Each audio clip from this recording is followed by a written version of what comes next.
Hello, everyone, and welcome to this week's Style Developer meeting. Today, I have quite a few guests joining the call from Nomyx. So please introduce yourself. Good morning, everyone. My name is Zubair Javed. I'm the CEO and co-founder of Nomyx, where we are building financial institution infrastructure on-chain, on Stellar. We use the Diamond proxy standard, which we will be talking to you about very shortly.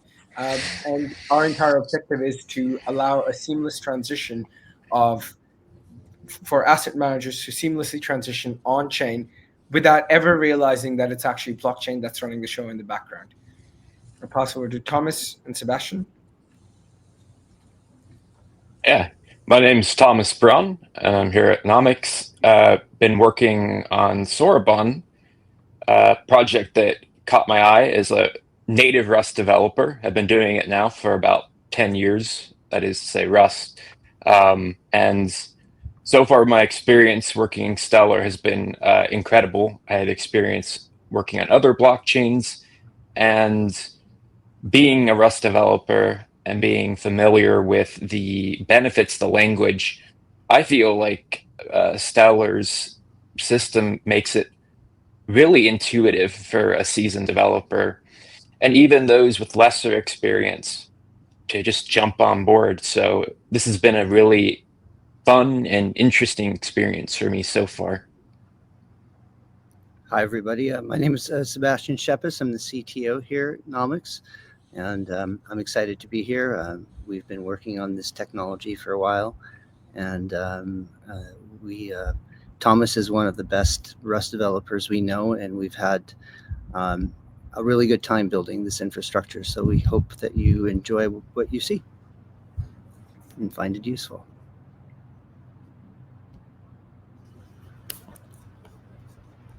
Excellent. Mason, you want to introduce yourself? Sure, let me just switch my comments. Hello, everyone. Good morning, good evening, good afternoon, from wherever you're joining. I'm Mason Heather. I'm the head of engineering at Nomyx. It's been quite a journey at Nomyx, and now we see Nomyx also working with Sorbonne and Stellar.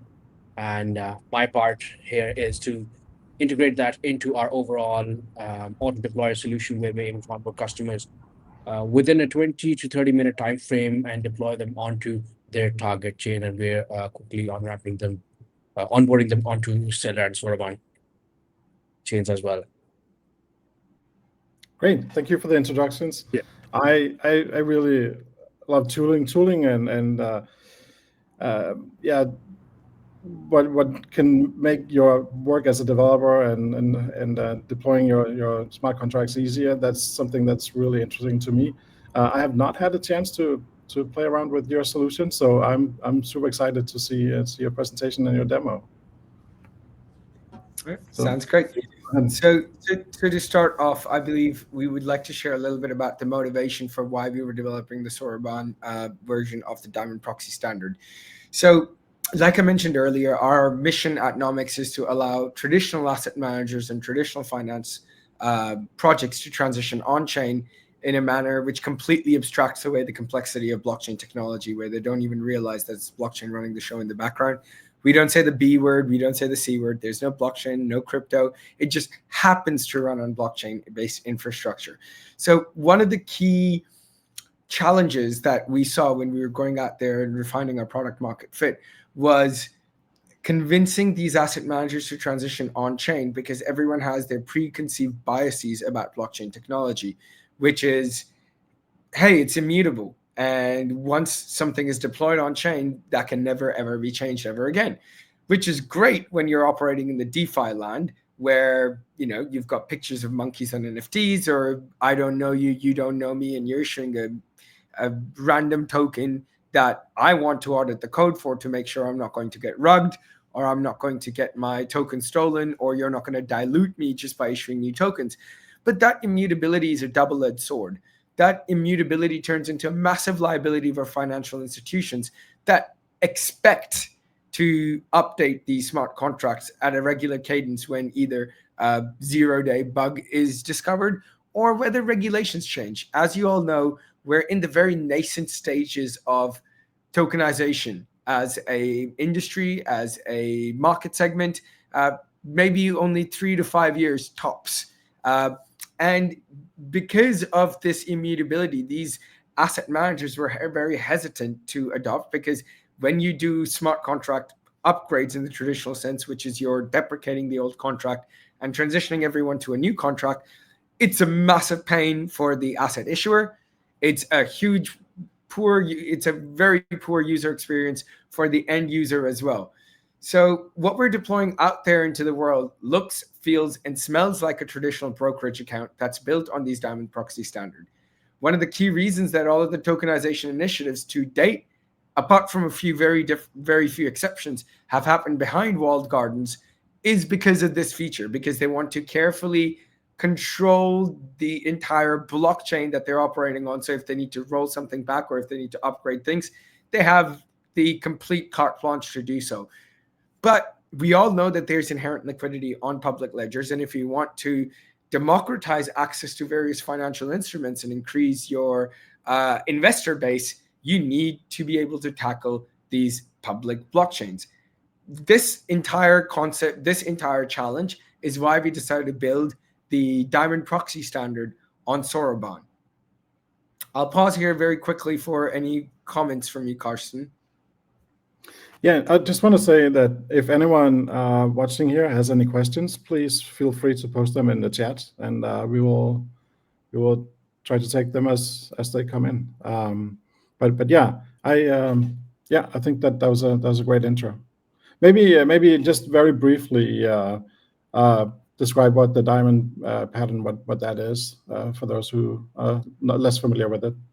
Of course. So the Diamond Proxy Standard functions similarly to how proxies work in the traditional Web 2.0 world, if you're familiar with them. So instead of having a monolithic smart contract structure, you actually have something called the Diamond smart contract, which basically, if you think about it, typically all of the smart contracts have their independent storages, and they're all hard-coded to each other to work with each other. If you've got a marketplace smart contract, if you've got a token issuance smart contract, if you've got a fee distribution smart contract, all of them are kind of linked together in a hard-coded manner, for the lack of a better word. What the Diamond Proxy allows you to do is have a common storage for all of these smart contracts, and there's multiple facets on that smart contract. And each one of these facets are responsible for a specific kind of functionality. Now, at a 10,000 feet overview, and Thomas can get into that a little bit deeper, at a 10,000 feet overview, when you need to change anything at all in a Diamond Proxy, you're simply able to shave away a facet and replace it with a newer facet without impacting the rest of the functionality of the contract, or without having to do costly reissuances and migrations off those tokens. Great. So I'll pause here for any high-level questions, and then I'll let Thomas take it away and get down into the nitty-gritty. Sounds good.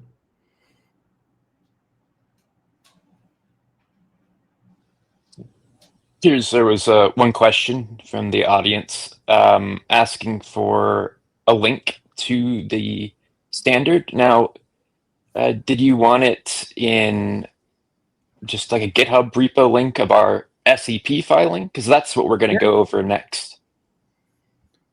Yeah, I can post that one. Yeah.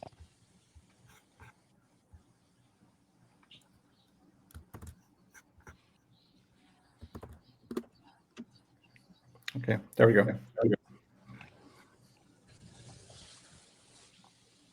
Yeah, there you go. So yeah, we are proposing a SEP. We filed a SEP a couple of months ago, and now we're ready to drive additional eyeballs on it from the community and have it start to be adopted throughout the Soroban community as well. We'll also be going through Open Zeppelin audits of the smart contract in very short order over the next month or two. So yeah, Thomas, take it away if you want to share your screen. Great. And just get this set up.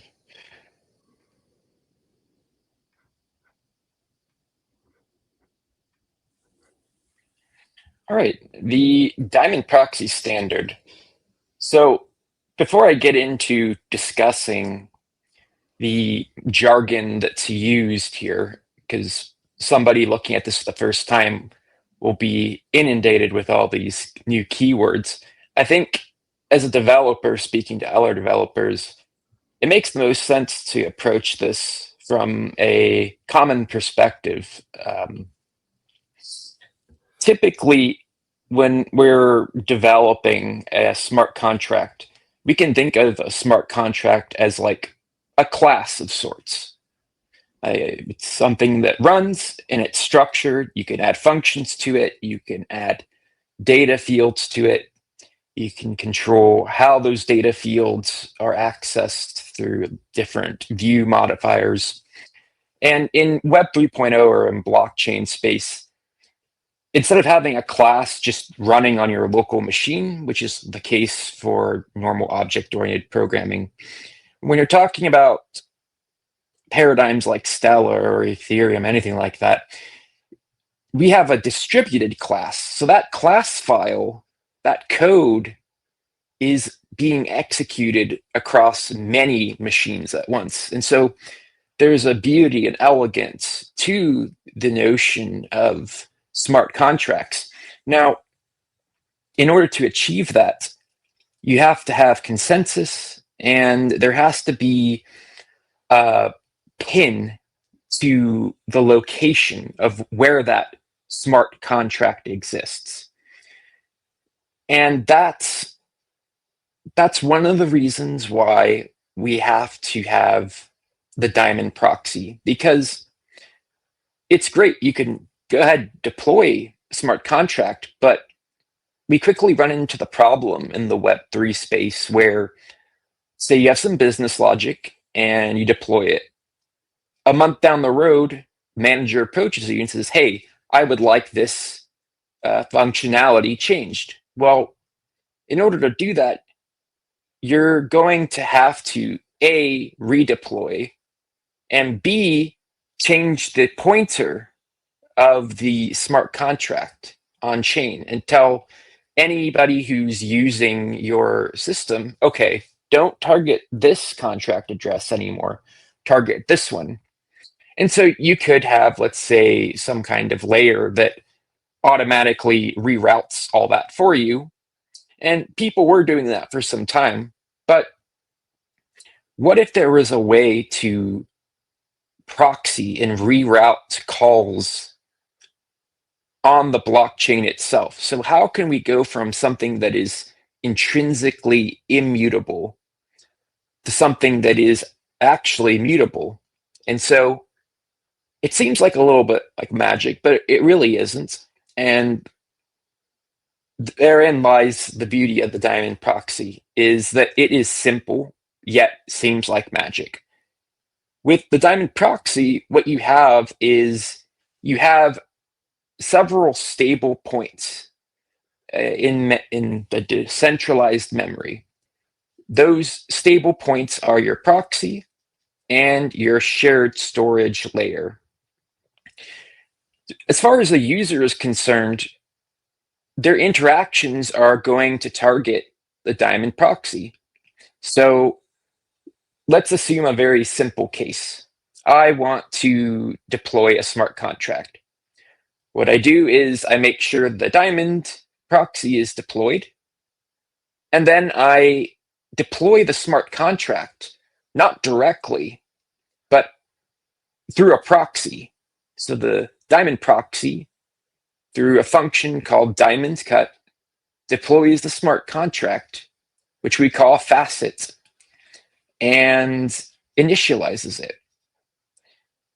When it initializes the facet, in Stellar, we have a macro within our source code that allows you to seamlessly integrate with this Diamond proxy standard on Stellar, such that it injects another stable point in memory, the contract address for the shared storage layer. So whenever a facet is deployed through the proxy, it gets a pointer to that shared storage. What does this mean? This means that let's say you deploy a facet and then you update the logic again. Because you have a shared storage layer, it doesn't matter that you have two separate smart contracts. Now, facet A and facet B can still access the data that you had mutated within the ledger. That's just great. We really want to give people the opportunity to have the freedom to change data without having to go through the hassle of having to deal with the issues that exist with the immutability. And in reality, this sort of functionality is really what you want anyways, because as any developer knows, you're never actually truly done with a program. You can get 95% the way there, or 99, but there's always part of you that feels like you can always improve it somehow. You can always do something else. And indeed, in the world of business, when you have business logic and changing business requirements, you can't have that immutability when you're talking about the business logic. You have to have breathing room for it to be able to change. And so the Diamond proxy standard gives us the ability to go from a complex immutable setup to a very straightforward approach to maintaining code bases that can be arbitrarily complex. So let us consider a facet. We have facet A here, and we want to be able to execute a function. Typically, you would just, using Sorbonne, you would invoke a function directly on this smart contract, which in this case we're calling facet A. But when you're using the Diamond proxy standard, you don't call the function here directly. Instead, what you do is you call the function through the Diamond proxy. And that function, which within the framework of this, the jargon we use is selector. Function equals selector for all intents and purposes. So you may hear that interchangeably when studying the Diamond proxy pattern. You run the function through here, and the proxy internally looks at a set of selectors, and those selectors are associated with a contract address.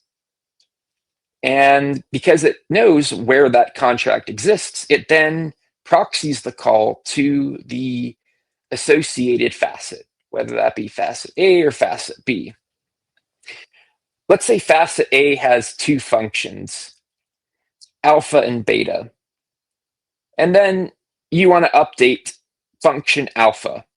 What you could do is, instead of redeploying a version of facet A that just has alpha changed, you could just have a very targeted approach and deploy facet B. And facet B is much leaner because it has just function alpha.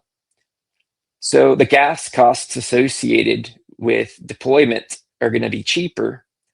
And when you call this, it's going to get the most recent version in the storage of these selectors. So before, when you're calling function alpha, it's hitting facet A. But once you upgrade, you call function alpha, it's going to be routed to facet B. Now, what about function beta? Well, function beta doesn't exist here. We deployed only function alpha within here. Function beta still exists here, so the Diamond proxy will continue to route it. And so, as you can see, there is a lot of room for flexibility here.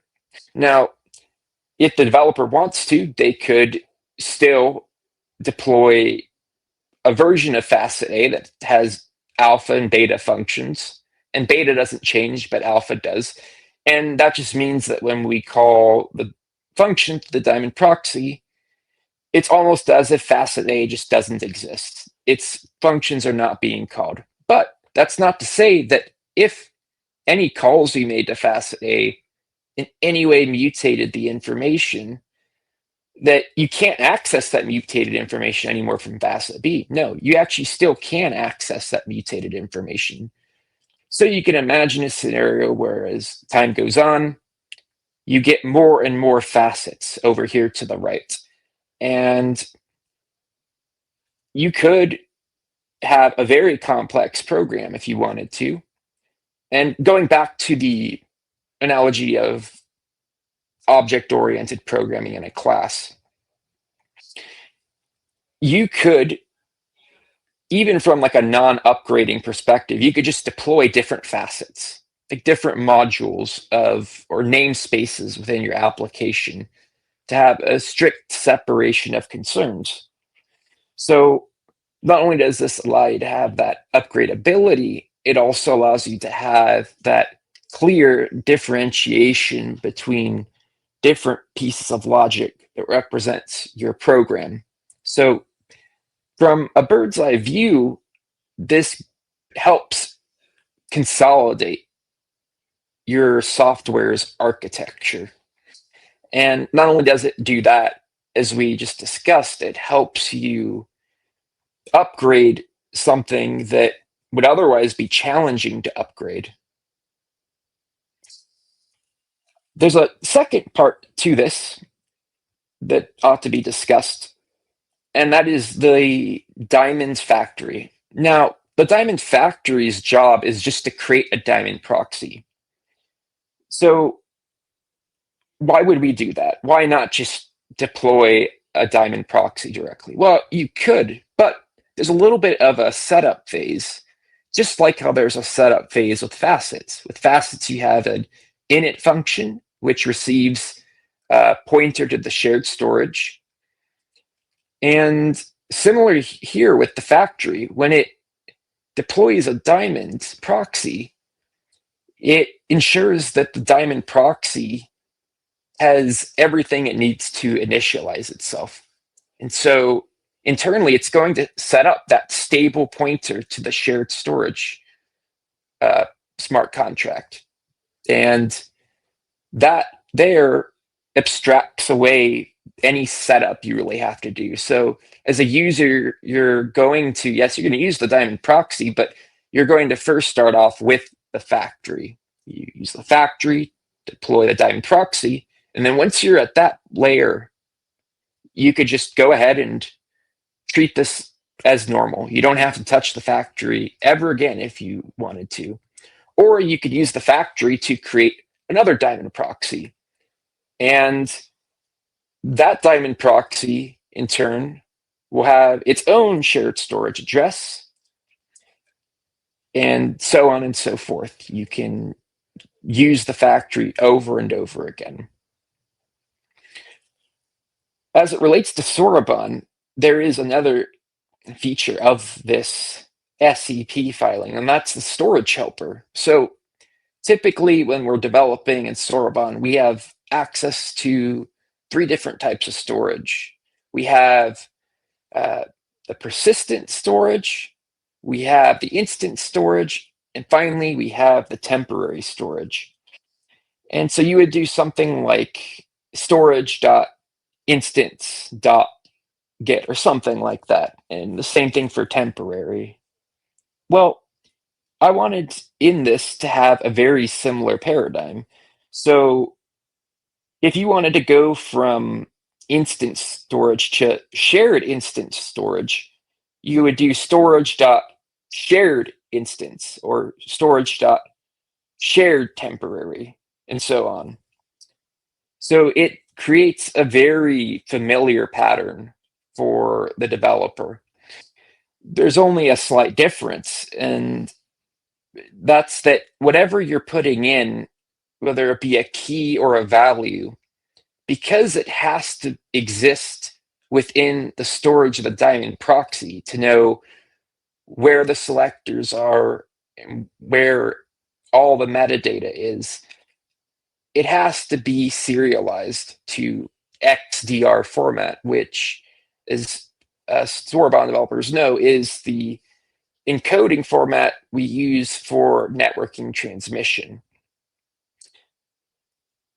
There's another component to the Diamond proxy, and this is more of a meta feature. That's the loop facet. Now, in EVM land, they call it a loop facet. It's like a smart contract, but here it's different. We have it leveraging Sorbonne's inherent capabilities, and we have it sitting with the Diamond proxy contract itself. So if you want to know the address for selector alpha, it will return to you the address of facet A, or if you get upgraded, then it would return you the address of facet B. And so the loop storage allows us to just introspect upon the diamond, and it also stores the state of the diamond itself. Whenever one performs diamond cut, which, as we recall, allows us to deploy a facet or smart contract, that will get recorded within the loop storage. Now, did anyone have any questions? Yeah, there were some questions if we go back a little bit. Let me see.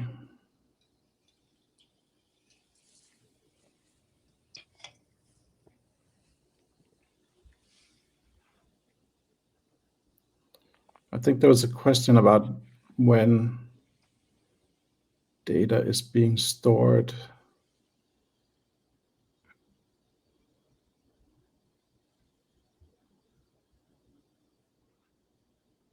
Oh yeah, so it was Silence asked. It sounded like storage isn't written to until ledger closes in this setup, if that makes sense. Correct. Yeah. Yeah. Let's see what else.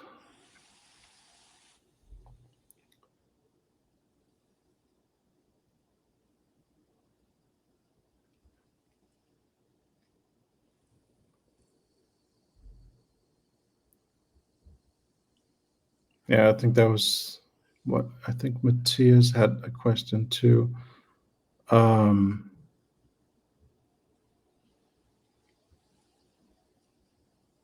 I think we can continue.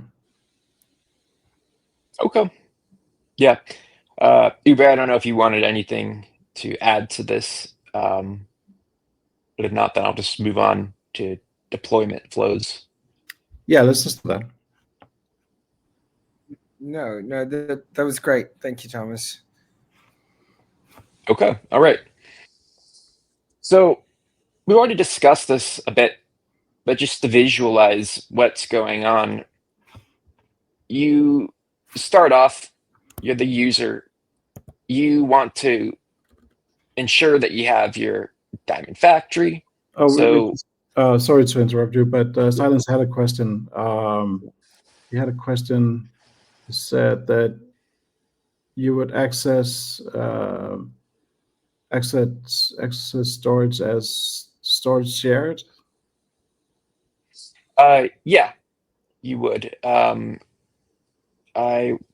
want to see. Oh, here we go. So we have a pattern here that's pretty much just like before. So you do env dot shared storage dot persistent, and I believe I worded it incorrectly earlier, but the idea is that you have just a drop-in replacement. So instead of env dot storage, which is what we typically do, we do env dot shared storage, and then you call persistent or instance or temporary on that handle. Okay.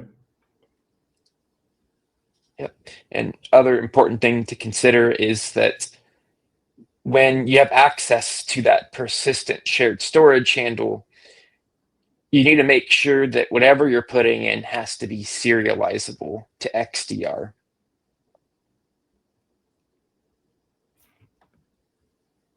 Yeah, and then Silas also mentioned that that this would require the end shared storage would require a cap. So but this is a cap proposal as well, right? So if required, we could make one, and we've been told so far that what we have here is a starting point. That shared storage layer, yes, we're going to need to have it ingrained within the ecosystem, and an incrementalist approach does make the most sense. But yes, it will require changes to multiple parts of Sorbonne. Okay, great. Yeah, so you have Diamond Factory, and the factory just creates Diamond proxies. The user calls deploy Diamond, the factory deploys Diamond proxy, and then the proxy goes ahead and it deploys the shared storage layer. So now you have a diamond with no facets. Now you want to add a facet. You want to start adding architecture to your software. So you go ahead, you call Diamond Cut. Diamond Cut will deploy the facet, and then it will call the init function on that facet. And keep in mind, this init function, it's a macro within Rust. So you just add it right on top of the contract impl macro, and it will inject the init function for you. That way, when Diamond Cut is called, it's passing a pointer to this shared storage layer. The next step is, after the facet's initialized, we update the selector or function mapping. That way, whenever somebody attempts to invoke a function, as we see here next, it will perform a lookup within that selector mapping. So we invoke the contract. After we call the function through the proxy, we might set some storage or get some storage, update or delete, and then we return the result. And the result has to be XDR encoded, and that's just the additional requirement, which is typical anyways. So you're just adding an additional layer, and that's why, again, it's considered a proxy. Are there any questions about this deployment process and the life cycle of working with diamonds? So I think Neelish had a question earlier about how would you design an upgradable contract while managing storage efficiently. So Neelish, I think we addressed that later on down in the presentation, right, Thomas? Yeah, we do. Yeah.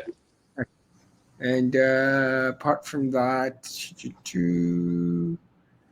how would you design? Usually you have to migrate the storage. This is similar concerns to traditional Web 2 development. Yeah, so again, the same question came up again. That, how would you handle storage migration?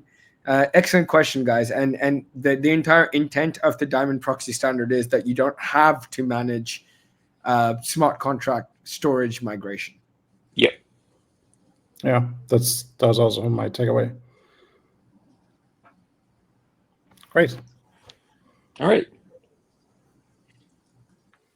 So I go down, and I'm just going to compare what we have here, the Diamond proxy, to what already exists in Sorbonne. And in general, there are pros and there are cons.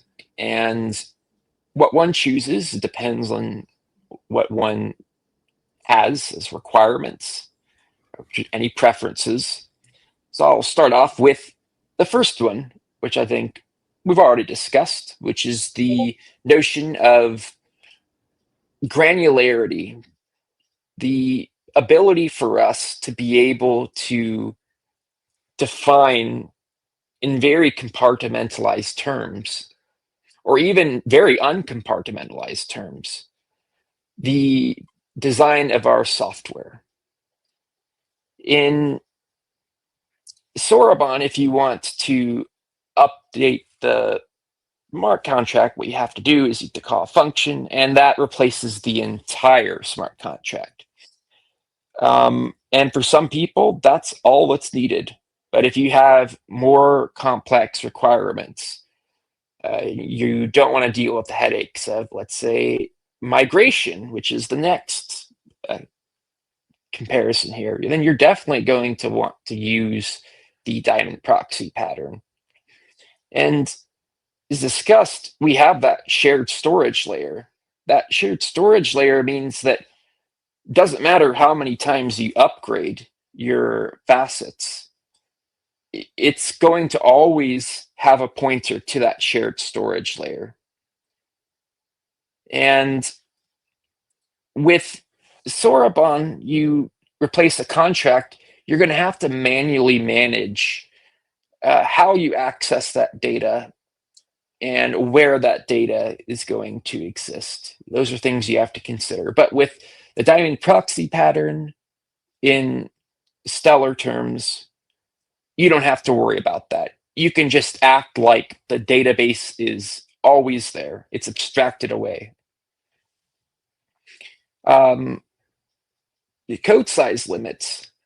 Now, this typically, in my opinion, the benefits to the Diamond proxy here in terms of code size limits is that you can have a very small set of code and you could just do incremental changes. So you deploy a facet and then you deploy another facet and you keep things exactly as needed. You could do a monolith. A monolith is completely acceptable. The Diamond proxy can certainly handle that. In Sorbonne, you're limited by the maximum size of the contract code, which is fairly large. But with the Diamond proxy pattern, let's say the limit on Sorbonne is n. Well, then your program, let's say, is 2n.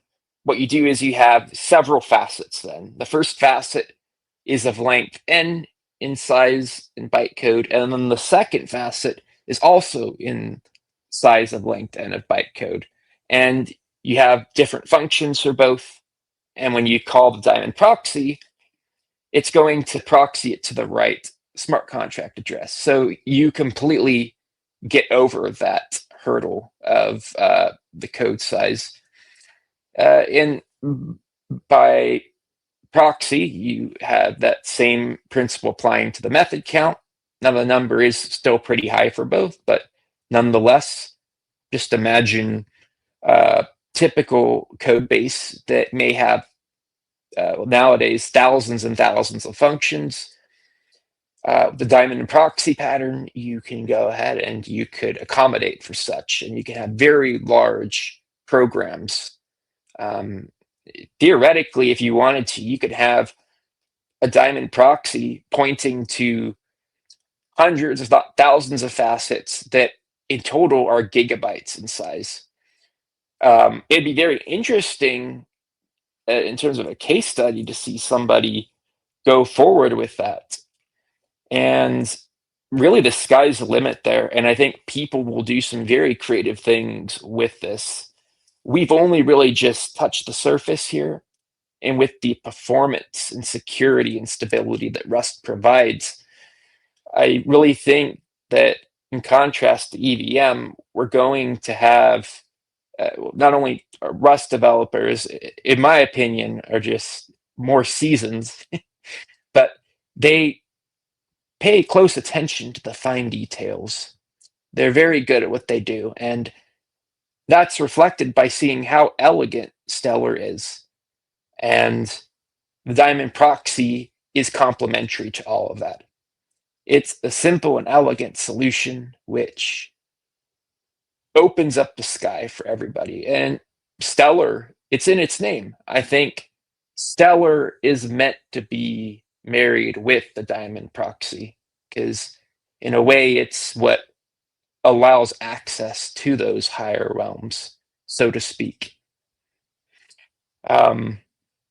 other comparison between the two is modularity, and we've already talked about this. You can design your software.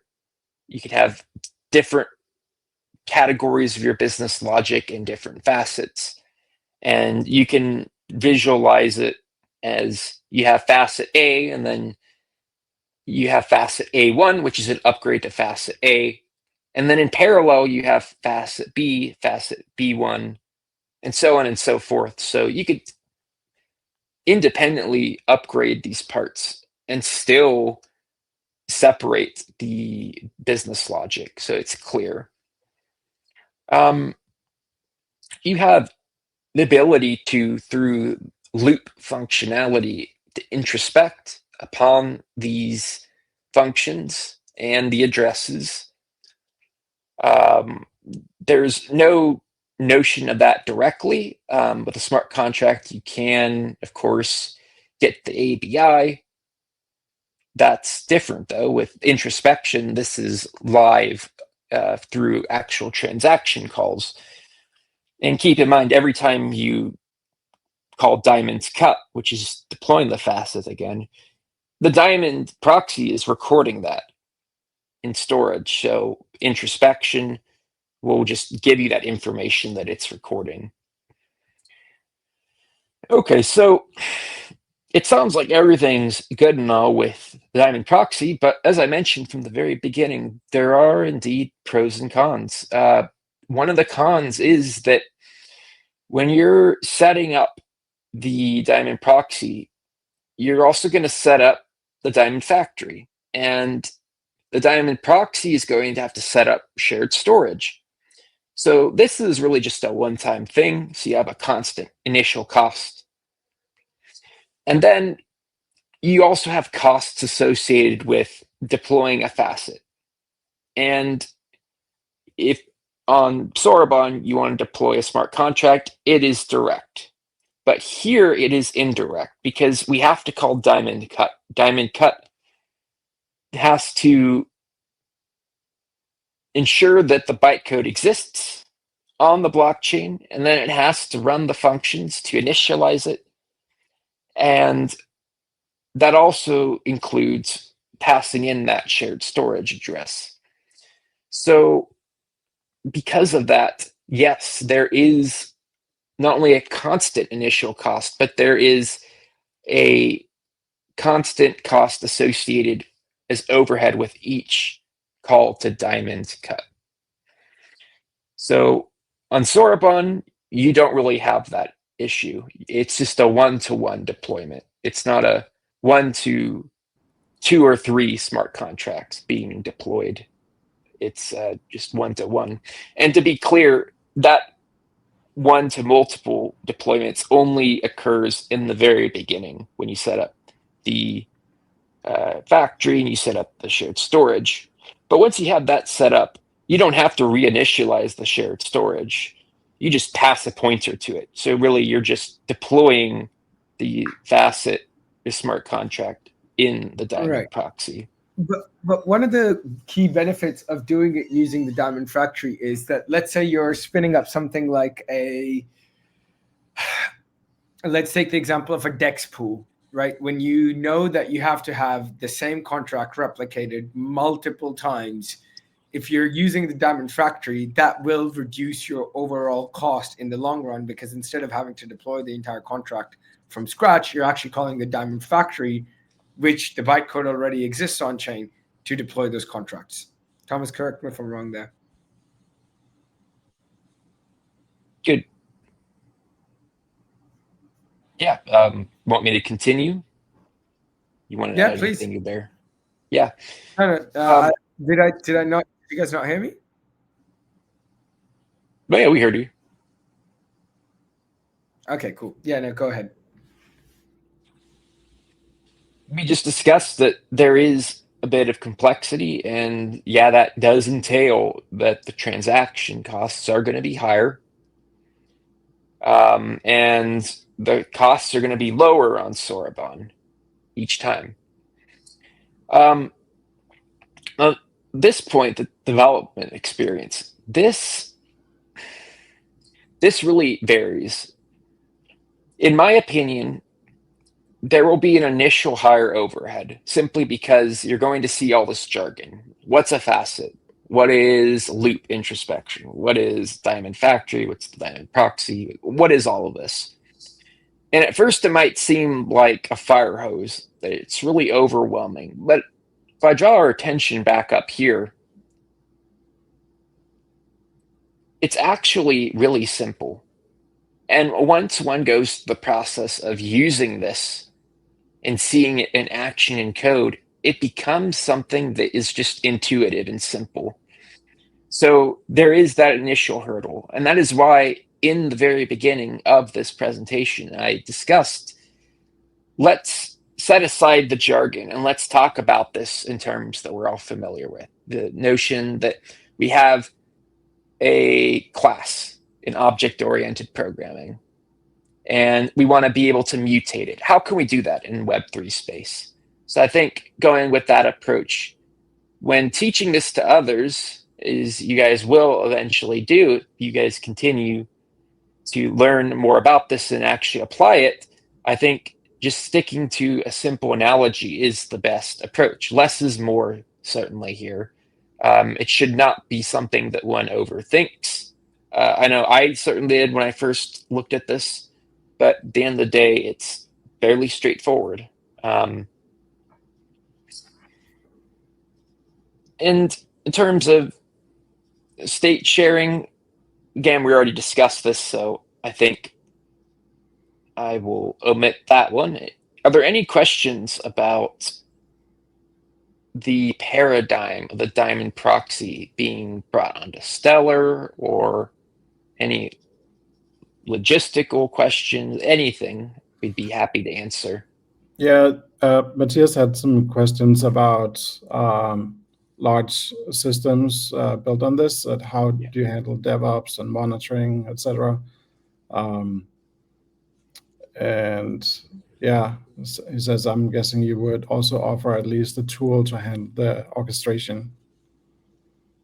So in terms of DevOps, if you want to be able to understand what's happening, to, let's say, you have a very complex program and smart contracts may be dynamically deployed based on criteria, you need to be able to monitor that. And so that is an excellent question. And that is one of the reasons why we have the Diamond loop.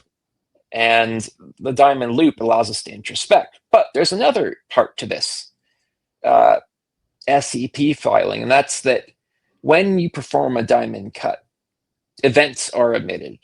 And with those emitted events, we have built in Rust a Stellar indexer that captures these events. And so you're wanting to do DevOps, you're wanting to make sure, okay, everything is good. There aren't issues. And if there are issues, we want to see them right away. You have an indexer run. You pass to the indexer the contract address of the Diamond, which, as we know, is a stable address. It's not going to change.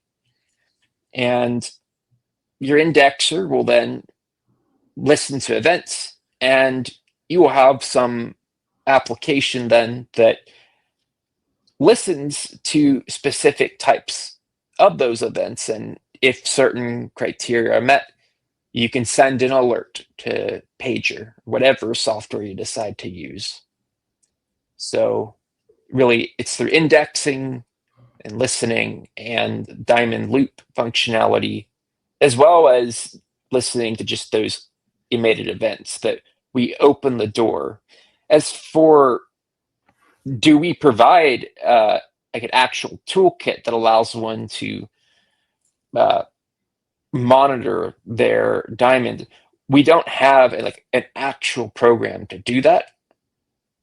We have some components that allow one to build towards that, and I think that as a community working towards that would be a very important next step, because then at that point we open the door to organizations, very large ones in fact, that they want to build out complex software, they don't have to worry about the immutability of blockchain, as we discussed. They just hop on board, and then they already have this open source toolkit that does all this monitoring for them. It's certainly something that can be done. There are no limitations there. Good question. Yeah, there's another question. If you have a demo app that's built on Stellar that are using this. Yeah, we do. Okay. Yeah, before we jump into the demo app, Thomas, maybe it would also be good to show them the Diamond Looper that we built for Stellar to introspect this and then jump into the app. Oh, for this presentation, as we discussed earlier, we would just go straight into the other app, but we do have a link to a repository to show that, and it is getting short on time anyways, so we will go straight into the app. Yeah, no worries. Sounds good.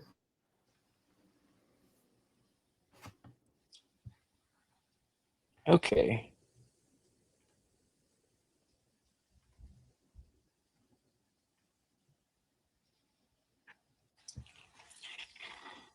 Now, so Thomas, there's a question by Silence there to say that if you made an app, there must be a contract to handle shared storage layer, correct? Because he feels like he's having a fundamental misunderstanding. so you don't even have to worry about the shared storage layer. That's abstracted away. It's that if you want to access storage in Sorbonne, you're not calling env.storage.persistent, let's say. You're doing env.sharedstorage.persistent. That's the new pattern. So it's very similar. Yeah.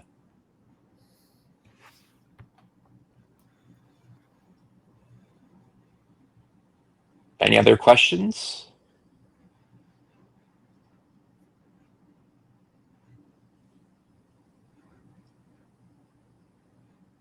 Okay, sounds good. Yeah, Silence. Once you review it, I think it'll make itself clear once you actually have a peek at the SEP.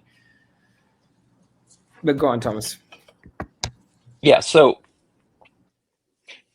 as we're developers, I'm just going to draw our attention to what this application looks like from a more programmatic view.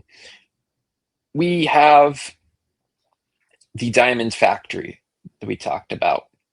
This is what we use to actually deploy. And we have all these facets that we've deployed.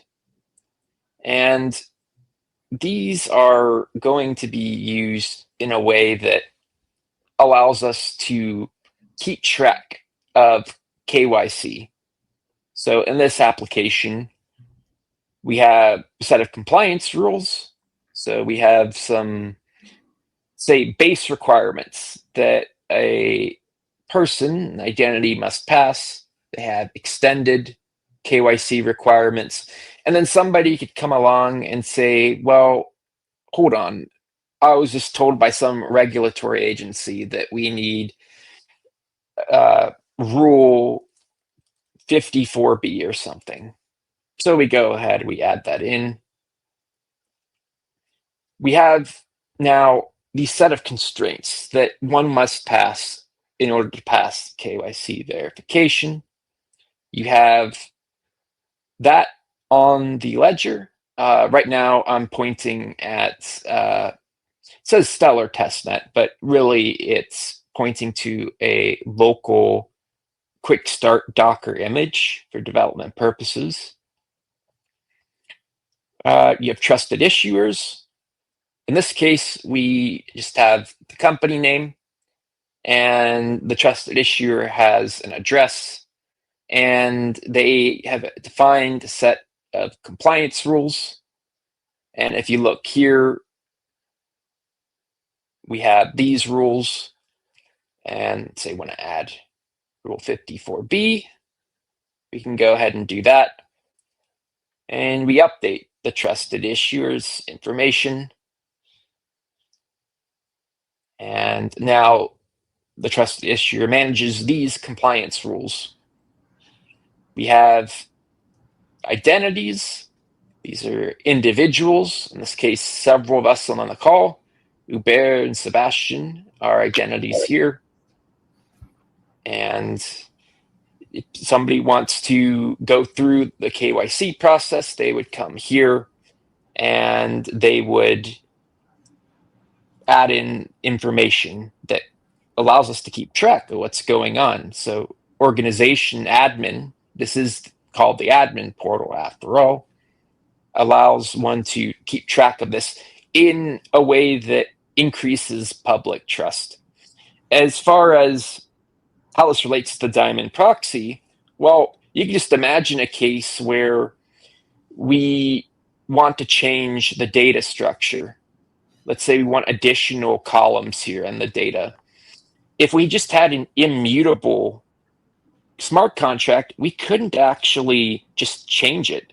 What we would have to do is several things. We would have to create a new smart contract, redeploy it, take all the old data from the first smart contract and copy it over. And that's not fun. But with this approach, you can go ahead and you can upgrade it, and it's still going to point to the same information.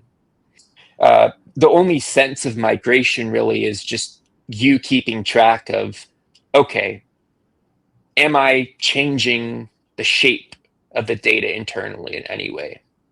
And then that comes down to the burden, as always, is placed on the developer to consider carefully their data structures. Data structures inform the architecture of the overall program. So, Right. yeah. So just wanted to address some questions that came up. There was a question by Green here about us validating the demand with Stellar developers. No, we didn't. The target audience for this wasn't initially the Stellar developers. Once we actually showcased this to the internal foundation team, they were excited about it and they wanted us to showcase it to the development community to be used in other RWO tokenization frameworks. Where we did see a significant demand for it come from was from asset managers themselves. People that were actually, if you're asking someone to do RWO tokenization and you're asking them to transition millions, if not billions of their assets on chain, this is something that they felt comfortable getting behind. And secondly, with respect to Nomyx ID, what Thomas just showcased to you is a digital identity framework. We'll also be filing an SCP for that and creating a standard for a Nomyx ID on the Sorbonne network. What the Nomyx ID would allow you to do is create digital identities on chain that you can then enforce these compliance rules on a token. It's just cut off. Hello, can you hear me? Oh, yeah, Uber, we can't hear you. I can hear you. Oh, okay. So what it would allow them to do, so what it would allow you to do is create these digital identities, collect the appropriate documentation that you need against each one of these compliance rules that's being set against a particular identity. And then if you actually, we're running short on time here, but I'm happy to showcase this demo at a later stage. When you actually go to create or issue tokens that are part of this Diamond proxy standard that also include the identity storage as well as the token storage itself, you're actually able to superimpose individual tokens with prerequisite compliance rules. So it gives DeFi, DeFi a somewhat centralized flavor, which is mandated by regulators in order to facilitate the transition of RWA on chain. Right. So to answer your question in a roundabout way, I am green. The entire intent was, if we want asset managers that have not interacted with blockchain technology, that have no clue about the underlying tech, but they want to get on board with the tokenization bandwagon and they want to come into RWAs, telling them that their contracts are actually upgradable in a very modular manner gives them peace of mind while still preserving the audit trail that already occurred on the previous transactions and the previous iteration of that contract. Great. Yeah, I think it makes a lot of sense. This may not be a good fit for all projects, but I think you had some good use cases where this makes a lot of sense to build it this way. Okay. Right. Now, it would all be RWAs, because otherwise you are adding unnecessary complexity unless you're creating a DeFi protocol that is more experimental and you're expecting to update it on a regular cadence. Maybe that would be a good fit. But if it's just a one and done deployment project, yeah, you're better off just doing it the old way. But if you are doing RWAs, and if you are trying to win clients in the RWA space, giving those clients this peace of mind, because legislation always trails innovation.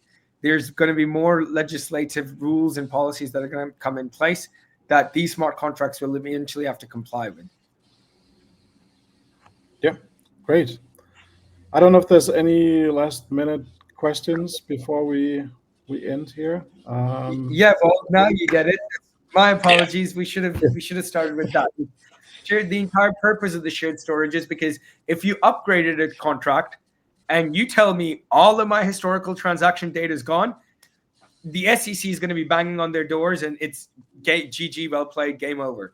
They will never adopt. This is a way to soften the blow for asset managers to bring them on chain. Yes, By a Neil. whole lot. By a whole lot, yeah. Because before that, they didn't even want to talk to you. Neelish, you say you have a question. What is your question? Is it related to the topic here?